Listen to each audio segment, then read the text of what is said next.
My name is Joyce, and I am a 2019 NCWIT winner. I've been working with Create at UC San Diego to teach you guys how to code using Scratch. This is to prepare you for CS Ed Week in December, where everyone in the world will be doing computer science activities. This is also a featured video with Create's STEM 10 series. Now, let's get started. So first of all, what is Scratch? Scratch is an easy-to-learn website where anyone can learn coding using block coding. First thing you need to do is make an account. Click Join Scratch and pick your username and password. Awesome! Now that we're in Scratch, click the Create button to start a new project.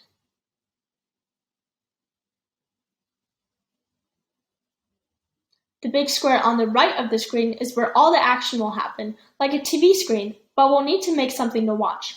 To do this, we need to pick our characters and background, which can be accessed using the cat icon and background icon in the bottom right corners. Once we pick our characters, they'll show up at the bottom of our screen here. So now let's pick our characters. So we click the cat icon and we get all of these options. So how about we pick the bear? I think the bear is pretty cool. And in our screen, we can move our characters around too. Next, we'll pick the background. Let's pick Beach Malibu. That's pretty cool. Alright, now that we have our characters and backgrounds, we can start coding. So lucky for us, Scratch already gives us all the code options that we'll need, organized by color and by what they do. So to form code, we simply drag blocks in to this big square right here. Make sure you have the right character selected that you want to code. So you'll see our bear has different code than our cat. So let's code our cat to spin in a circle. So the first thing that we'll need is a block from the events category. When we're coding, we always start with a block from events because this is what's going to call the rest of our code that we're going to attach under this. So to make our cat spin forever, we go to Control, pick the forever loop, then go to Motion because we're making it move, and we can pick turn right 15 degrees. Now that we have all of our code, we can press the green flag to watch it move. Isn't that cool? And we can do a bunch of other stuff with Scratch, so make sure to get creative. Another thing we can do is draw on our characters. To do this, we switch from the Code tab to the Costumes tab in the top left corner. And to change our character, we can use these icons right here. For example, if I want my cat to be purple, I can click the Fill bucket, select my color, and then click on my cat. So now my cat's purple. So then I can go back to code, and I can continue coding. So that's all the basic information you're going to need to know about Scratch, so let's move on to Storytelling with Sochi. Storytelling with Sochi is a game kind of like Simon Says, and you'll all get the opportunity to make it yourselves. It might seem a little complicated at first, but I promise you'll all get it in no time. So just like before, the first thing we need is our characters, which we already have here, which is Sochi and our friendly robot. So next, we can start coding. So just like in Simon Says, we want Sochi to tell the robot what to do. So first we have here is some dialogue, and then right under that is our most important block. It's called Broadcast. The Broadcast block, which we can find under Events, sends a message to the robot. We click on our robot to see the robot's code, and we'll see a block that corresponds to the Broadcast block called When I Receive. So we can see here that the message that's being sent is the same, called Intro. When the robot receives Intro, the code here is run, and we can test this by pressing the green flag. We can see at the bottom of this code is another broadcast block, which will be sent back to Sochi. Sochi will then do the next message, which will tell the robot to jump. So let's see that right now.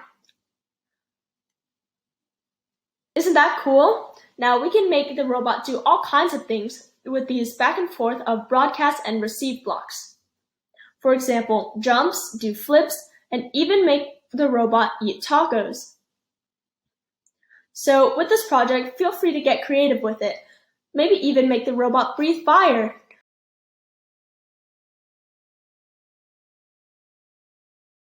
You might be wondering, what exactly is computer science? Computer science is the study of computers and how computers work. Coding is a very important part of computer science since we can use it to design programs that make our computers run. On a smaller scale, the programs that you code in Scratch have the same basic structure as the softwares that professional computer scientists use. Over the past few years, computer science has become a very popular field of work. Without computer science, we wouldn't have computers, internet, or many other things that are easily accessible today. As technology becomes increasingly more important in our lives, computer science is a skill everyone should get the chance to learn. One last thing before you get started, here's a quick overview of the different functions you'll need to know when learning how to use Scratch. When you code, the first thing you need is a method call. These blocks can be found under the Events category, as shown here. These blocks are used to start or call your code. The chunk of code that you attach to these blocks are called methods, which is why we call these method calls. Under the Control category, the most common blocks you will use are the if statements and forever loops. An if statement lets you decide between two tasks. If something happens, option 1 will happen next. If something else happens, option 2 will happen next. A loop repeats a section of code. If you only want one block to repeat, you will only put one block within the loop. Repeat loops and forever loops are similar, however, repeat loops only repeat for a specified number of times. Under the Motion category are the blocks that let you change the position of your character on the screen. For example, this category allows you to spin your character, move it across the screen, or jump to a new position. Under Looks, we deal with costume changes and speech bubbles. Costumes are different versions of each character, which we can edit under the Costumes tab. Under Sounds, we can add sound effects to our character.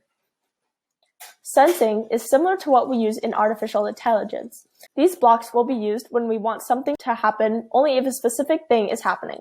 For example, if we want the character to move only when it is clicked on, we would use from Events, when flag clicked, from Control, a forever loop, and then an if statement, so that we want this if statement to apply at any point in time. Then from Sensing, we would pick touching mouse pointer, so that when it's clicked on, something will happen. And then we go to Motion and pick move 10 steps. I'm going to make this a bigger number just so that it's more easy to see. So if we execute this, we'll see our cat move when it is touched. Under Operators, we have our math functions like addition and subtraction. We also have connectors that let us execute two commands. In our previous example, if instead we want our character to move if it is clicked on or when the spacebar is pressed on your keyboard, we would use an operator. So in Operators, we would use the OR function, then put this one in the first box, and then from Sensing, key space pressed in the second box. I'll make this smaller so you can see it. So if we execute this, now we can also execute the command by pressing the space bar or touching the cat. So now we see that both of these functions work. Finally, the last category, variables, lets us replace numbers with names. This allows us to have a number that can change. So that's all you need to know. So have fun coding!